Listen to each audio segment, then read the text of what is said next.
Deeper than the script? Lost in the script? What's the difference? Yeah, we ain't did one of these in wow, now about a month now, ain't it? Yeah. It wasn't supposed to be this long, but Listen, I understand why there's certain content creators and you be like, why it takes so long for y'all to put out? We understand why it takes so long. yeah. Things happen in life. You got to research stuff. So we understand why it take a while for content to be put out. Yeah.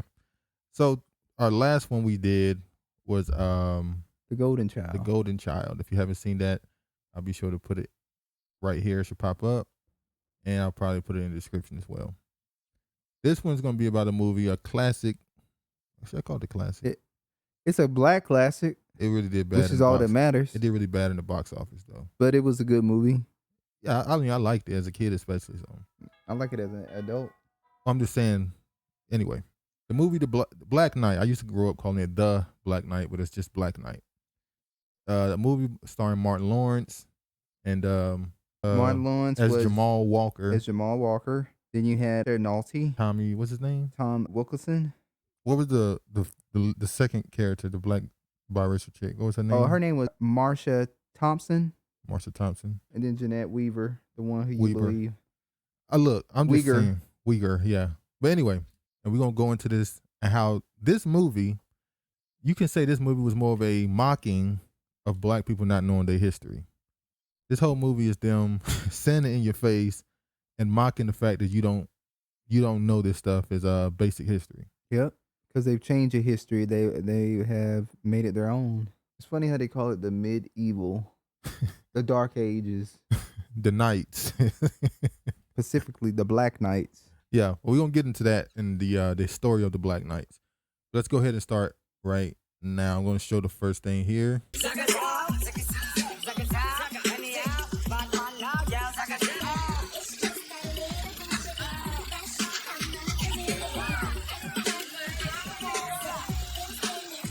He went a little extreme. Used 2 different toothbrushes. He made sure he got every. The tongue is the one that be stinking. But the reason why they showed this, they actually said, why would you start a movie pointing out his hygiene? Yeah. And how he is almost a perfectionist when it comes to his hygiene. Mm-hmm. They're doing this on purpose, and we're going to show you that in a bit. All right, now here, if you watched any of our videos before, you already know where this is going. So they decided to put him in a green generic jersey with the number 23 on it. The green jersey, as we've shown this before, the green man, that goes back to ancient times. So when you start talking about the green man, you're talking about Osiris and all these other people. And Osiris, the reason why he's considered the green man is because he's considered the grain deity. A lot of these times when you see the green man, you'll see a face represented by vegetation. So it'll be a face made of leaves and vines and stuff like that. So we already went to how Hollywood is into the esoteric stuff, and then 23, that's Hathor. I mean, Horus and all this stuff. We're not even gonna get into the esoteric stuff. I'm going to prove to you that the green man is the black man. And by the way, the fact they put him in a green, or randomly put him in a green jersey with number 23 on it, you would think if you're gonna put him in a sports jersey, you would put him in a authentic jersey. Why would they put him in a random green jersey that's part of assigned to no team? That's how you know that has nothing to do with sports. Why they did that?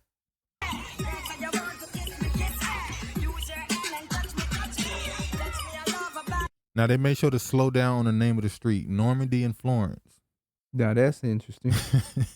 Now, Florence is in Italy. Mm-hmm. Normandy, what we see as the Normans come from, that is in northern France. Yep. The Normans are Vikings that settled in northern France, and they ended up going and taking over a lot of what we consider today the UK. They've been England, Scotland, and Wales, and Ireland. So keep in mind, they made sure to point out that street he lived on, Normandy and Florence. So this is basically comparable to a rundown kingdom. Pretty much. He works at. It's a job. Yeah. What do they call these places? Like a park, a medieval park, basically. It's an amusement park. Yeah, amusement park, a medieval amusement park. But this symbolizes that it's a rundown kingdom, and it's going to be his job to restore it. Let's go for it. You know Tommy. I tell you what, you better stay clear of plastic today. He's in blue. Yeah, there you go. So you're going to see, when we read this later, the colors blue, green, yellow, red. They all have meanings, but particularly blue and green. Those colors, are very important in old medieval times. Blue and green. Yeah. Open up 2 miles from here. Hello, Castlewood. I've been providing quality jobs for this community for over 27 years. I got an idea. Why don't you cash out? Yeah, go to Miami, get you a Cadillac. One of them boy-head pool boys.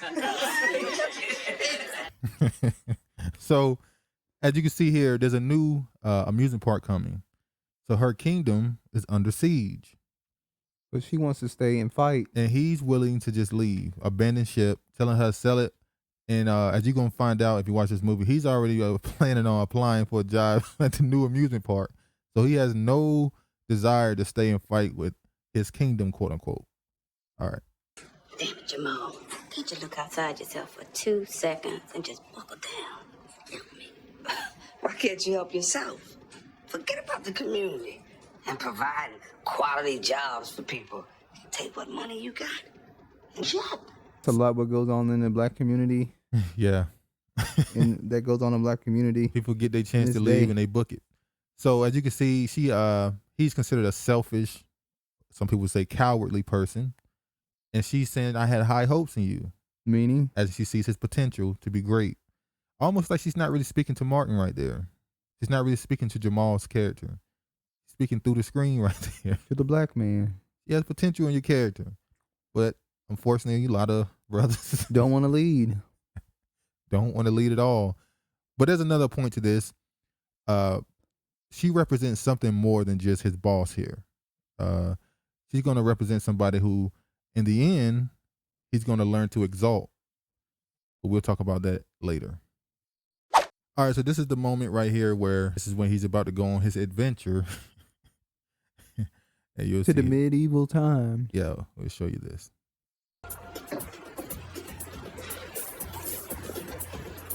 That's gonna be worth a lot of money.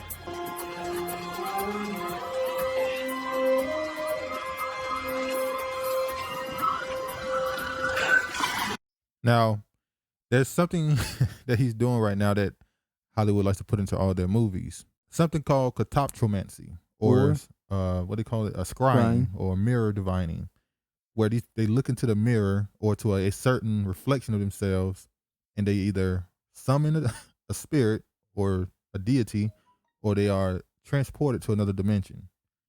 You might remember that from a cartoon, you know, the old saying, mirror, mirror on the wall. Well, this is what he's doing here. Also, we're going to talk about that necklace or that medallion that he has there later on and what that represents as far as medieval times.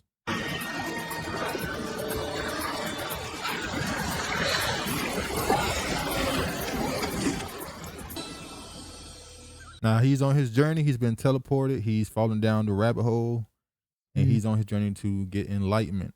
That's one side of it. The other side of it is them exposing you who really was the people in the medieval times and even before that.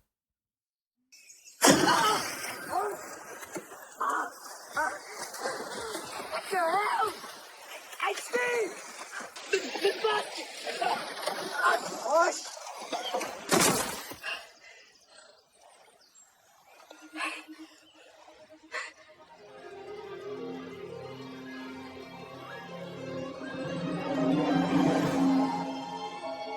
Now, remember how they started the movie? Showing Jamal's character being very clean and making sure he's squeaky clean to go to work.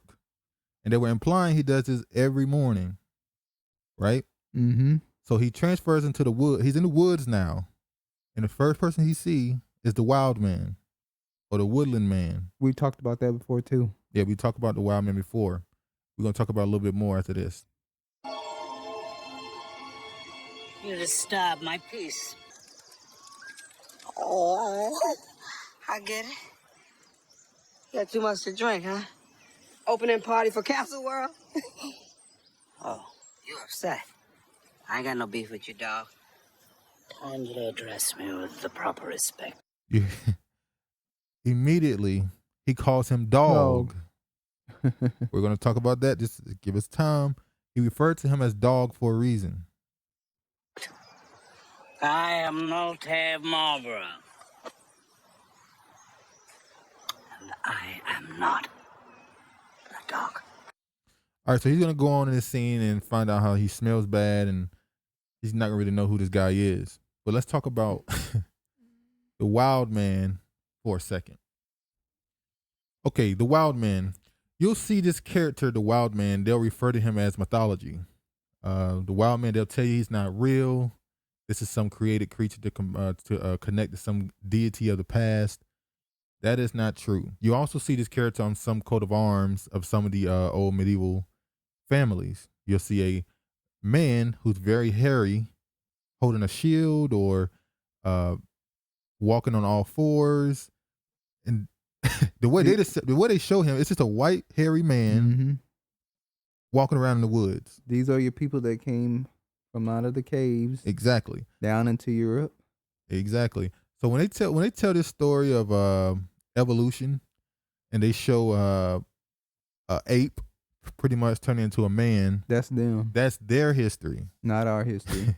And by the way, we speak on evolution. When you see the ape, they'll tell you on one hand that the original people were so-called black, but then they'll show an ape turning into a Caucasian. So they're telling you white people or Caucasians or all the other races come from black people, the original, but they'll show you an ape turning into a Caucasian. So who is the ape? Who is the ape in that, what they're showing right there? Just guess. So I'm going to read something here about the wild man of old medieval Europe. See here, the normal Middle English term, also used in present day as woodwolves or wold-woos, as spelled, you see that the spellings, occurs in Sir Gawain in The Green Knight. Now, the Green Knight is about a knight who has green skin and wears green clothes, who goes around and teaching people how to be knights. He's considered, on sometimes people consider him a good person. Other times he's seen as very harsh, and all these other things considered as a bad person. Now, I'm going to show you that the word green translates to black. So when you read that, it's really saying, "in the Black Knight." All right, so keep reading. The Middle English word is first tested in the 1340s in reference to the wild man popular at the time in the decorative art, as in the Latin description of the tapestry of the Great Wardrobe of Edward III. By as a surname is found as early as 1251 of the Robert de Wold-Woos in reference to the actual legendary or mythological creature. That's the false part. And when we go through this, he's going to show you a couple times where they'll tell you the truth and lie at the same time when they say stuff. Which is what they tend to do. Which is what they always do. The Old English form of woodwolves is unattested, but it would have been either Wuda-Wasi or Wuda-Wasi.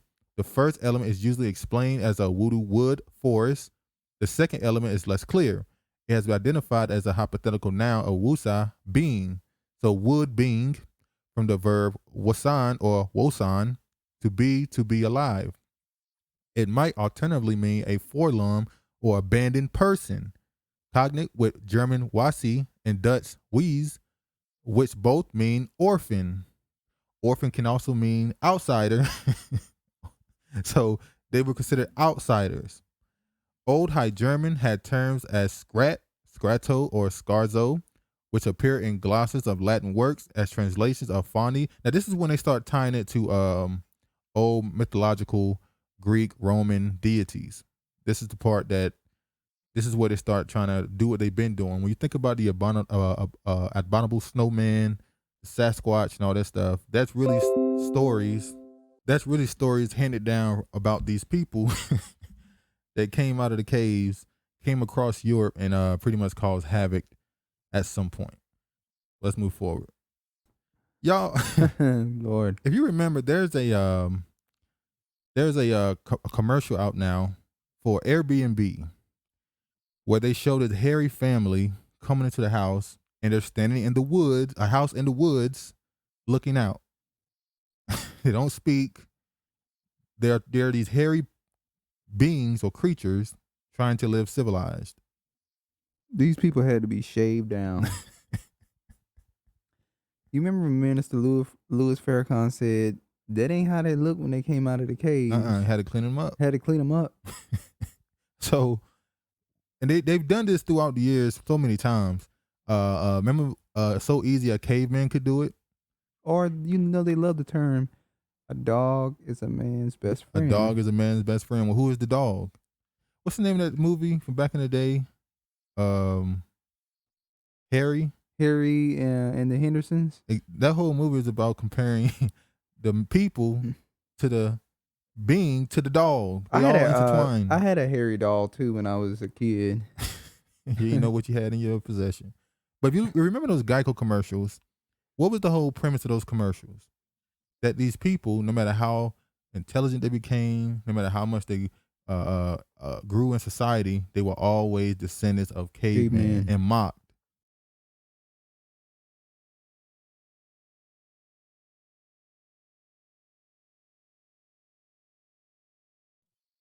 So no matter how far they move, they always look back and realize, I'm still just a caveman. They couldn't get away from who they really are. And a lot of people, especially black people, we really didn't catch that. I mean, black people was catching like, oh, that's what who they is. They mostly showed these commercials in the early 2000s. Yeah.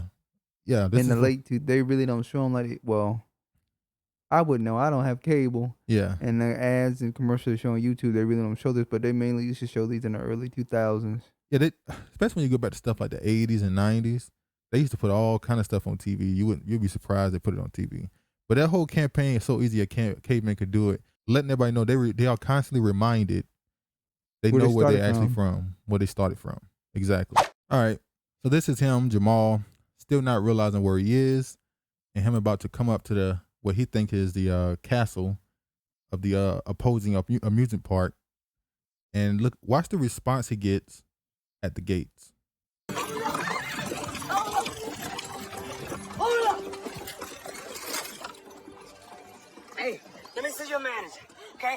I damn near got trampled by some of them dumbass actors taking their job way too seriously. Who be you? Who be I? Now, habitual B. Now you see that? You see how they spoke in the old English? I said, who be ye? And said, who be I be, the habitual be. Who uses the habitual be today? Black Americans. Be stomping your ass. You put your hand on me one more again. Your ass. You put your hand on me one more again. That seems like broken English nowadays, but that back then that wasn't broken English. Okay? I'm from South Central. Florence and Normandy. Nope. Now, see, the reason why their ears perked up there is because that's a very important. They assumed that he's a messenger. Florence and Normandy, as I said, had a very, or Italy and France, shall I say, along with England and Wales and Finland and Germany and Russia. All these people knew each other. That's the biggest point you need to know right now.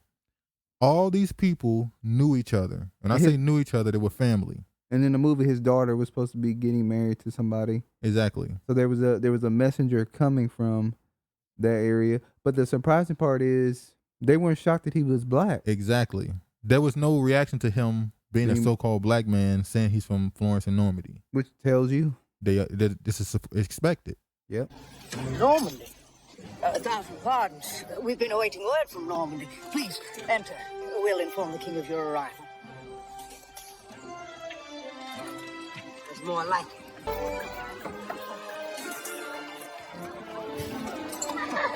princess will look so beautiful. It'll be a wedding for the ages. Don't you agree? Yes. She doesn't love him, so. Okay, so this is gonna be the love interest, obviously, and they made it this in the movie.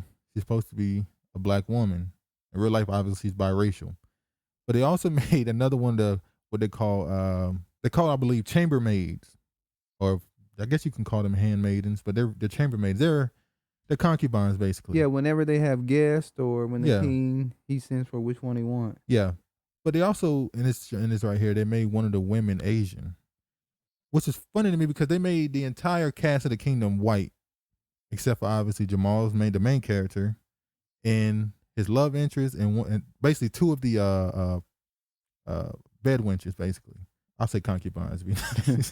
So two of the concubines and Jamal are the only people in the whole movie who aren't quote unquote white. So a messenger they think he's a messenger, and two concubines are the only people that aren't white in this movie. Besides, When he's not in the medieval time. yeah. Well, what if a woman were not considered merely a man's property and were free to choose her own husband? Oh, there goes that feminist talk in the Well, movie. see, here's the thing. There were places in medieval Europe where there was a divide. Obviously, the kingdom was always passed down to the king's first son. And if that didn't work, it went to the next and the next. Or if he had kids, it went to his son. The only way a daughter could get the kingdom is if the father there was had no male heir. No male heir. And the idea of a woman being able to make her decision of who she married and stuff like that, that was only left up to the most powerful women. We'll talk about one later, Eleanor, one of the wealthiest, wisest women in Europe. She was from Italy, if I'm not mistaken, or France, I'm sorry, southern France. She ended up marrying King John. I'm sorry, not King John, I'm sorry, that was his mother. She ended up marrying King Henry II after King Louis the VIII, if I'm not mistaken. I can't remember. So she ended up marrying, she married King Louis the VIII, I believe. She ended up marrying King Henry of England. They had a son, King John, but she was considered one of the wisest women. So she was able to decide, who she can marry and who she couldn't. Although that freedom led to her demise later. So, yeah. You can read and write.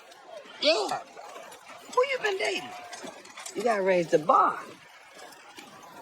Reading and writing was only given to the people that were considered nobility. So, but that was also a way to keep power. Exactly, because if the more knowledge you have, the more decisions that people want to make. Exactly. So if they assume you know more than I do, people will let you make the decisions. Mm-hmm. And these were niggas. So we got to keep it dumbed down like America does. How are you feeling today? Wait. I shall tell thee. Yes. Very nice. That's roping. You especially, my Nubian queen. Now this line is very strange. We refer to her as his Nubian queen. Let you know she black. Yeah. And obviously he's supposed to be the antagonist, mm-hmm. and he's up on the woman that he's with. So this is just to build the movie forward. What the hell is wrong with you, man? Don't you know that's sexual harassment? Oh, you the idiot that damn near ran me over, aren't you? Wait till I find your boss. He gonna fire your metallic ass. You would do well to mind your tongue more. Ooh. So they refer to him as Moore. Now keep in mind, he told them he was from Florence and Normandy, which is France and Italy. So obviously it makes sense why they refer to him as Moore. But I'm going to show you later that the Moors were not just in Spain and all those places. Hey! Do you mock me? The king awaits thee, messenger. All right, so this is King Leo and his daughter Regina. I think that's how I say her name. Mm-hmm. Regina the hoe. And we're gonna find that she's a character. Mm-hmm. But when you read up on history, there's a lot of those characters in history. We'll get into that. But here's his entrance, the Moor. Silence, Moore. Tell me, when will the Duke arrive? The Duke will arrive on Tuesday. Tuesday? Ah, that is excellent news. Okay, so the thing about marriage, like I said, all these people, they knew each other. They didn't just know each other. They were cousins. There's a lot of instances of people marrying their cousins back then. As a matter of fact, King Henry's son, King John, he was considered a guy who had a lot of sexual immoralities about himself. He ended up having an illegitimate child with his first cousin. Yeah, King John, the son of King Henry, Still goes on in some families. Oh Lord, niggas is but yeah, it was normal considered. You had people marrying their you might have a king, should I say, would have his son marry a cousin's daughter so that they can unite their kingdoms. That was a form of a treaty. But if you go back into the Bible, that was happening. Yeah, it was happening. But it wasn't first cousins. They were cousins though. Yeah. I do believe Jacob was related to Rachel. Well, yeah, most of them were related. They were related. Because they knew, and especially in back then and in Europe, they knew who they were. So they made sure they Her father was his uncle, I believe. yeah, they kept it in the family a little bit. But we're gonna go further into that, more words soon. Have the servants ply this messenger with much food and drink, and let him lay with any damsel he desires. Except my daughter, of course. She clearly won't it. But that look, do I even need to say it? When you say more and white women, people already know what happened. Like it is what it is. The more them dudes in Europe was getting down. Now keep in mind, we brought up the wild man, so that would mean these Negroes had to shave them down, clean them up. When they already had something didn't need to have all that, but that's what they choose to do. They shaved them down, cleaned them up, and they used them as concubines. They were the concubines, and you know what? That goes with in history. When we look back at slavery here and the transatlantic slave trade, where black women, some of them were treated as concubines or what do you call them, mammies and such. The same thing happened to them. They didn't have the white women for their breast milk. Well, I haven't seen that, but they were definitely using them to raise their kids. They were nannies and stuff, and they always were concubines. And some of them would have children. And those children were seen as, you know how in America we have something called the one drop rule? And if you had one drop of black in you back then, you were considered black to keep their race pure. Same thing happened in Europe. If you had one trace of white blood or look in you, you were casted off as not of the people. So they were having kids with these women, and the kids were considered, bastards, illegitimate. They couldn't really get anywhere socially in society until, unfortunately for them, later on, they began to let them be incorporated into society. And at some point, obviously, seeing as what we are now, it led to their downfall. Okay. You see that right there behind them, that flag? Those lions? That's a part of the coat of arms that's been around since forever over there in Europe. I'm going to show some examples of that proves these people know each other and who they are. You see here, this is the royal arms of the United Kingdom. You have the lion with you have the golden lion, should I say, with the English flag over it. You have the unicorn with the horn with the Scottish flag over it.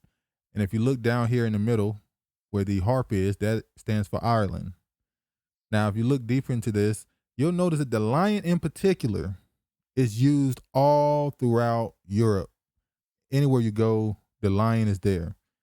So you have to ask yourself a question. A continent and an island, which is what the United Kingdom is, that has no lions, why do they have the lion in all of their emblems? Because there was a Pacific tribe. There were people who knew they weren't of that land, that they just came there. They knew they were from somewhere else that had lions. Now, in particular, that stance you see is right here in this royal arms of United Kingdom. There are more examples that you'll see of this lion in different poses. They have different versions of this lion. And the colors means different things, different lineages. They know exactly who they come from, whether it's from the French, from the German, from the Italian, a lot of the people out of Finland, all those places. They know where they come from, so you'll see different colors and variations based off of that. Another way you know these people they know each other is every time these people, there were a couple attempts that these kings and rulers, where they tried to retake Jerusalem. In particular, I talked about King John earlier and King Henry. King Henry's son and King John's brother, Richard the First, he actually tried to take Jerusalem back in the Third Crusade. Now, once again, why would these people in Europe have lions as their emblem, be trying to take Jerusalem back into their kingdom in Europe? The lion, we know, represents the Lion of Judah or the Lion of Israel. This right here is even proven in this statement here. You see here it says the lion is a common charge in heraldry. It traditionally symbolizes courage, nobility, royalty, strength, stateliness, and valor. because historically the lion has been regarded as the king of beasts. The lion also carries Judeo-Christian symbolism. The Lion of Judah stands for the coat of arms. Stands in the coat of arms of Jerusalem. Similar-looking lions can be found elsewhere, such as the coat of arms of the Swedish royal house, and here in the turn derived into the coat of arms of Finland, formerly belonging to Sweden.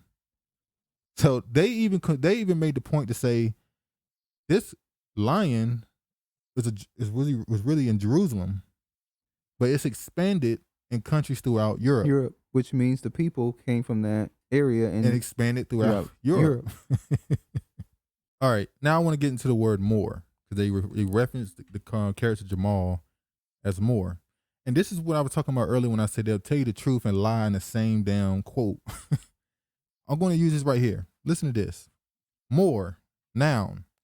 North African Berber, one of the race dwelling in Barbary, late 14th century, from Old French Moor, from medieval Latin Moris, from Latin Moris, and inhabitants of Mauritania, Roman Northwest Africa, a region now corresponding with northern Algeria and Morocco, the Greek Moris, perhaps a native name, or else cognate with Morios, black.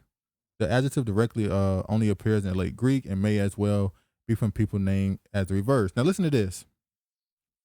Also applied to the Arab conquerors of Spain. Now they make sure to call them Arab. Being to throw you off. Yeah. No, the first they call them North African Berbers. Those are not black people. They know this. Just like when they say Arab conquerors of Spain, being a dark people in relation to Europeans. Okay. So they said compared to Europeans, they were dark people. Well, what Europeans are you comparing them to? Now listen to this next line. Their name in the Middle Ages was a synonym for Negro. So hold on. You know that North African Berbers are not Negroes. They've never been called Negroes. You know that no Arabs are not called Negroes.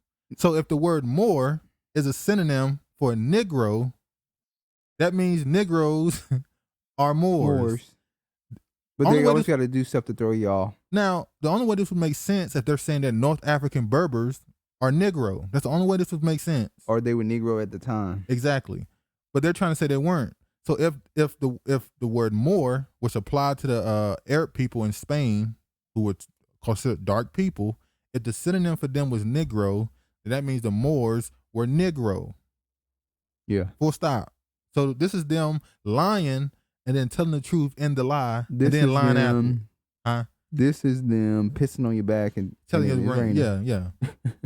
Being the nearest Muslim to Western Europe, it was used indiscriminately of Muslims, Persians, Arabs, etc., but especially those in India, cognate with Dutch Moor, German Moor, Danish Moorer, Spanish Moro, Italian Moro, related Morris. Now, every last one of these countries have the same name, Moor. But you're telling me that this was only for the Arabs, not the Africans, quote unquote. Because even when we talk about the Africans, there's a difference. They would use different names. Lying when they're trying to tell the truth. I'm telling you, it's insane. Look at another one. Look at Negro. Negro, 1550s, members of a black-skinned race of Africa. Now, hold on. They just told me that Moor was Arabs and North African Berbers, and that they was synonymous with Negro. But when I look up Negro, it says black-skinned race of Africans. Let's continue. From Spanish or Portuguese, Negro, black. From Latin, nigrum, normative nigger, black, dark, sable, dusky. Well, we told y'all dusty. Yeah, we talking about dusty when we call them black, red dusties. Yeah, you call them black. You call them black. Look at that black. When you call somebody a dusty Negro. Look at that dusty Negro. Look at that blackity black. No, black nigga. That's what you call him. Applied to the night sky, a storm, the complexion. It's the complexion. Look how they paint it as just negative. Yeah. A storm. Figuratively, gloomy, unlucky, bad, wicked. According to Van, a word of unknown etymology. Oh, we just don't know where this word come from. Okay. According to Watkins, perhaps from pi, night, the Latin word also was applied to the black peoples of Africa, but the usual terms were, so Antiochs, that's what they consider the Egyptian. I mean, sorry, not the Egyptians. Ethiopians. If you see here, the term Ethiops were archaic words for a dark-skinned person, often from Ethiopia. You got to remember the word Ethiopian or Ethiopia constantly got conflated with Negro sometimes. Even here in America, they would call certain black people Ethiopians because of their skin tone. Because Ethiopians back then, had a different skin tone than what they would call the rest of Africa. Let's read on. As an adjective for 1590s, used in a capital N because generally early 20th century, e.g. 1930 and New York Times style book in reference to U.S. citizens of African descent. That's why you're supposed to capitalize the N, people. But because of its perceived association with white imposed attitudes and roles of word was ousted in late 1960s in a sense by black. So Negro got replaced with black. Professor Booker T. Washington being politely interrogated as to whether Negroes ought to be called Negroes or members of colored race, has applied that it has long been his own practice to write and speak of members of his race as Negroes, and when using the term Negro as a race designation to employ the capital N, Harper's Weekly, All right, meaning African American vernacular, the English language as spoken by U.S. blacks is from 1704. French Negre is a 16th century borrowing from Spanish Negro. Old English words were more And blackamoor. Middle English word for Ethiopian. Perhaps also a Negro generally was blue man, and that blue man is gonna blow your mind later. Now, you see here, it just says that Negro is a Moor, is a blackamoor, and can be Ethiopian. So Ethiopian isn't always Ethiopian. If you read something that says Ethiopia, it's not always an Ethiopian person. You see here, black, Old English black, absolutely dark, absorbing all light, the colors of soot or coal from Proto-Germanic blacks, burned, also source of Old Norse black, dark, Old High German black, Swedish black, including Dutch blacken or to burn, bleg, to burn, gleam, shine, flash.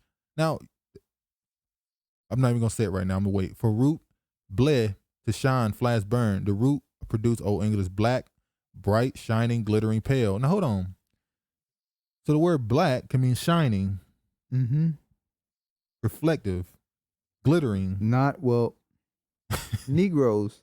So there's a shine word. And yeah. reflective.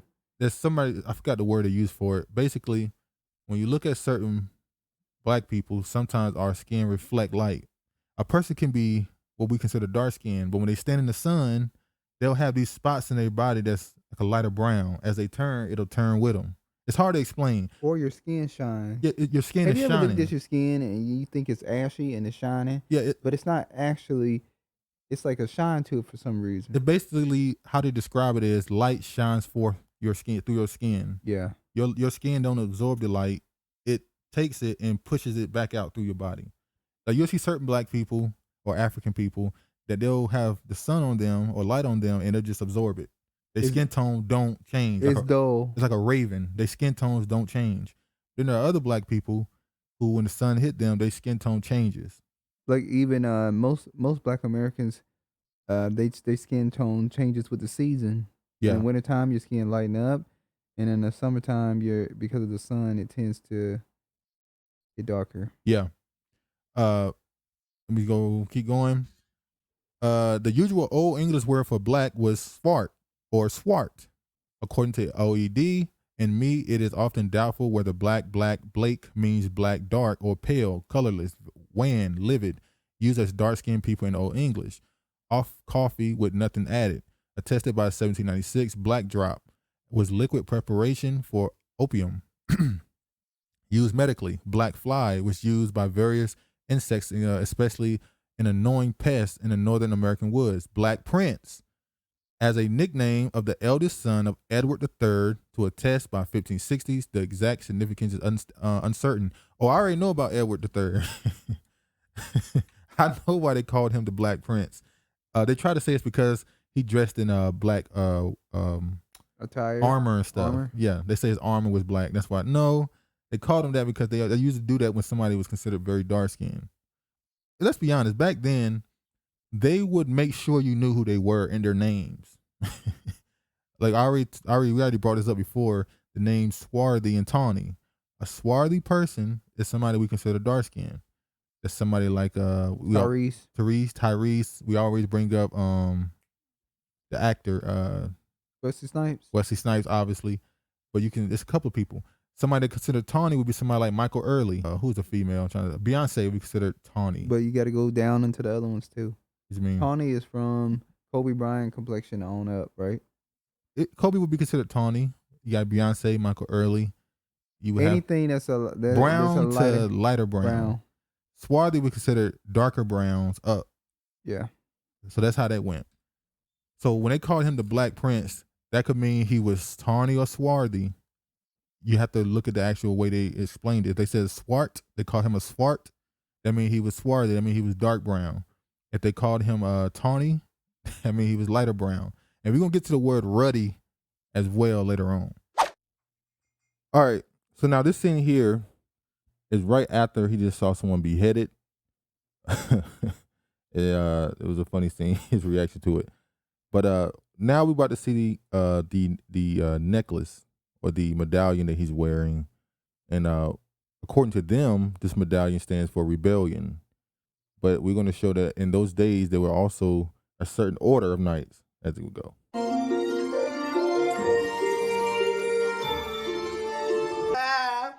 I gotta go! But Lee, you cannot.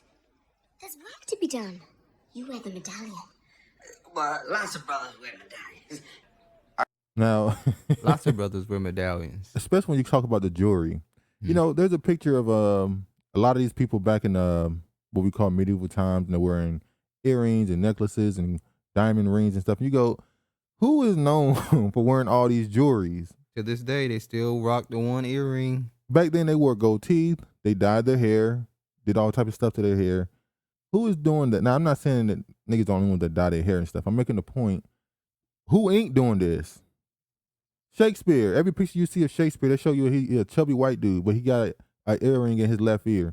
Who wears the earring in only their left ear? I got a cousin, right? They wear a manhole cover if you get a big enough chain. You gotta put some bling bling on it, though. You know? I wanted to show you that I too wear the medallion. Oh, yeah. You know what? That was my thinking. That was my thing. Cause see, it looks just like mine right here. See? Of course. I'm here to help you kill the king and return the kingdom to our deposed queen. Say what? Now, this is the medallion that she was talking about. But if you look here, this right here, it resembles the medallion that you see that they wore back in something called the Teutonic Knights. You had the cross of Teutonic Order, the coat of arms of Teutonic Order Grand Masters, you had the alternate coat of arms, and you had the coat of arms of the Teutonic Order. So I wonder if they were trying to slide that in when they did this movie. Were they comparing it to the Order of the Knights from that time period? I believe so. I mean, sometimes they try to hide things. They don't try to make it look exactly like what it is, but they try to throw little stuff in there to throw you off. Yeah, definitely. You see this picture here? This is a picture that they shown. It's something called the view of the square of the King's Fountain in Lisbon. Now, if you look at this picture here, it says a Dutch painting. It's a close-up of a man who appears to be the King of Portugal. But if you see that cross there, either he's a nobleman, as far as a government official, or he is a knight. That's the only people who would wear that. So one of you see here says the King Cross of the Order of the Santiago, which was founded in 12th century and owes its name to the national patron of Garcia in Spain, Santiago, the St. James of Greater, under whose banner the Christians began in the 9th century to combat and drive back the Moors and Muslims from the Iberian Peninsula. Now, if you look at this right here, this is a painting of what we consider a busy square. And it's a whole bunch of black people. And it's a whole bunch of different races. Yeah. Or at least it's not just one race. When you look back at Europe, a certain segment like to pretend that it was literally all quote unquote dark skinned people or black people were in Africa throughout the Middle East. All Caucasians or pale skinned people were in Europe and Russia, and all Asians were only in Asia. That's not true.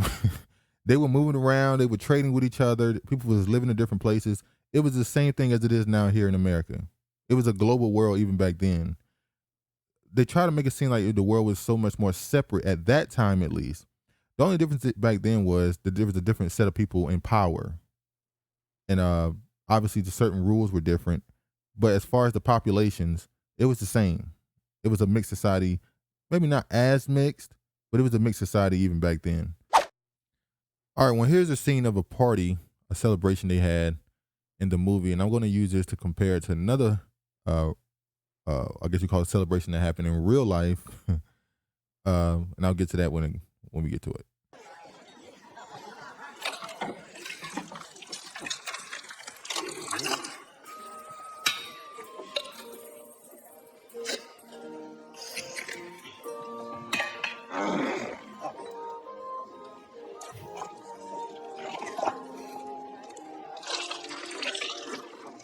I'm not eating that damn food.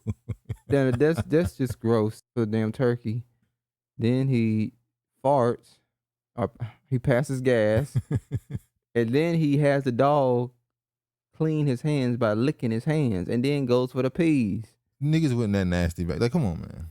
Like, That's them describing how they are. But they like to paint the idea that in the Middle Ages, this is how nasty it was. There was no such thing as hygiene. People weren't washing their ass. It's like, yeah, they were. They were still washing their ass. They weren't washing. I'm interested in learning more about your culture. It is my understanding that the Normans are excellent dancers. Yeah. Who's known for dancing? The excellent dancers. Caucasian people are not known for dancers. You saw the opening scene where they taking their hands and clapping in the air and floating on the damn floor. Still do that to this day. I don't know more about my culture. Remove the dog from the table. Who's the dog? You look at that, man. Whenever we talked about the wild man and how they were considered shaggy, they were called dogs. They called them dogs. So when he said remove the dog from the table, that could be more than just the dog under the table. He could be talking about the dogs that he considered sitting at the table. No offense, King, but that thing about dancing, that was a very stereotypical thing you said. So you cannot dance. Can I dance? Come on, man. That's how I get on. Please pleasure us with your skills. So now and heathens were called dogs too. Exactly. So now, and we know that these families in the Middle Ages, they at some point figured who they were. Most of the people in charge, even though they were, a lot of them was wicked, let's be honest, they at least lived in the guise of being, understanding they were the people of the book and calling themselves following the rules of that book, but they were clearly not, which is why the, I guess you would call it the middle class, felt like banding together with the other races, or at least the other race, to go against the nobility during that time, because they felt like, you guys are wicked. They were mixing paganism. Exactly. You guys are wicked and you're corrupt, so we may as well overthrow you so that we can actually live by just means rather than just lineage. See, they understood, there was a certain segment during that time that understood we have a right to lead through a certain line of people that goes back long before us. We have a God-given right to lead through lineage. But the people underneath them figured, you guys are so corrupt and wicked, we would rather lead through other ways rather than God-deserved leading. All right, so this is him getting the band to play his song correctly. Because if he don't get his song right, he's going to be put to death. So let's see what he comes up with.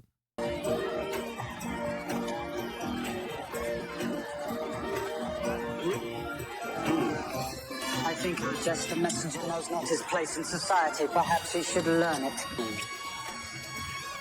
Your tongue is in my mouth, swimming around like an eel.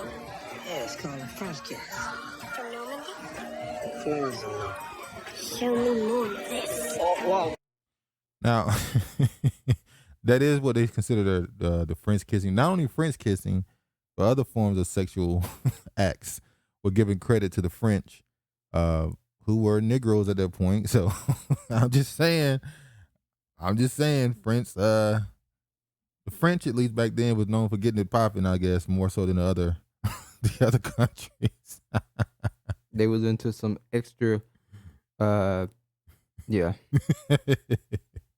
Which is funny because that stereotype of, at least as far as country stereotypes, French are known for sex.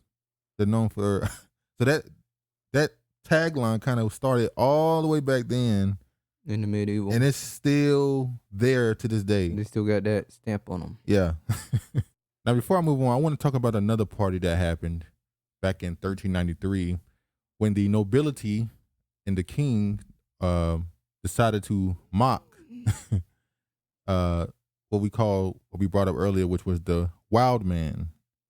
Now, if you see here, it said in the first week of 1393, the French court decided to celebrate the upcoming third marriage of one of the queen's ladies in waiting with a party at the royal residence, Hotel St. Paul. The entertainment was a charivari, a ruckus performance by 6 senior knights of the court dressed as wild men of the woods. Now, a charivari basically was a mock celebration because a woman who was, whether she was a widow being remarried, they didn't give her an actual wedding ceremony. They gave her a mock celebration. It basically was just chaos. They used to dress up like wild men and wave their arms around and dance kind of erratically, like someone who can't dance, has no rhythm. Like how they were doing in the beginning. Exactly. They would mock their dancing ability, their rhythm, their coordination. They would dress up with shaggy clothes. With this costume they was wearing was made of linen with resin and flax, so that the costume, so that it would appear shaggy and hairy from head to foot. Like I said earlier, you see those commercials they put out about these hairy people and how they always make these people almost sympathetic. Like you have to feel sorry for them that they're born this way. But you see here it says such events were encouraged as a means of distracting the unstable Charles IV.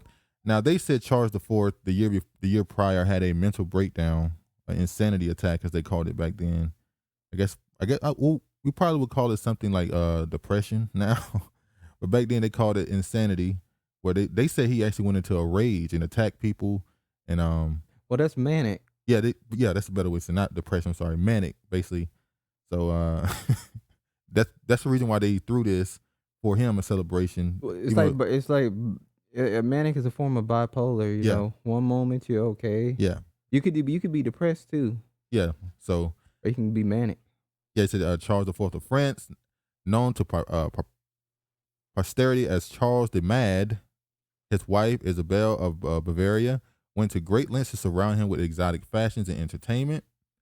Costumes for the charivari were made of linen soaked in pitch, onto which were stuck flayed flax strands, made the dancers look hairy and wild. Similarly, hairy masks covered their faces, and great game began to guess who the dancers were.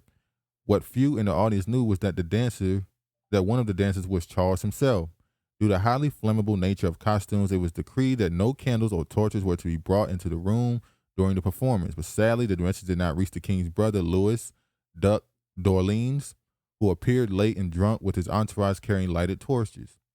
The result was grimly inevitable. One of the dancers caught a spark from the torches as he careered around trying to put himself out. And he soon set light to other dancers, and pandemonium ensued. At this point, the heroic Duchess de Berry, who was only 14 at the time, came to the fore. She recognized the king and hid him under her skirt, protecting him from the flames. The others were not so lucky. The combination of pitch and flax burnt furiously, and with other dancers managed to save himself by jumping into a barrel of wine. 4 others burned to death. So upset were the people of Paris that the king's life had been risked in such a trivial fashion that the entire court was forced to publicly penance. The event went down in history as Bal des Ardents, the ball of the burning men. Now, what does that sound like? People dressing up as another group, mocking them for entertainment. Sounds like what Caucasian people do now. Blackface. It sounded like there was blackface. They was literally mocking them for how they look. And they did, they've done that throughout all the history. Well, what did that start? What? The blackface. In America, it probably started in the 1800s? late 1800s, early 1900s. Especially when they were able to put it on TV. They even made a marketing campaigns behind it. Yeah, the sales stuff. Now, it's been going on in Germany. It's in Ireland. was It's in the UK too. May Day. Matter of fact, on St. Patrick's Day at one point. By the way, St. Patrick's Day, the little man in green clothes, the leprechaun. Leprechaun. We get to that color green later. But Germany, Where's me gold? Germany has what's his name? Pete, Black Pete, Santa's Santa helper. Pete. They said that he's not blackface. He just went down a chimney. He went, and his and whole that's why he body. black. No, he in blackface. No, he represents the little black character. Some things aren't necessarily meant to be disparaging. They're not meant to be mocking. Sometimes it's just a historical tale that they keep, but the people don't look like the people that were there, so it looks like you're mocking them. Yeah.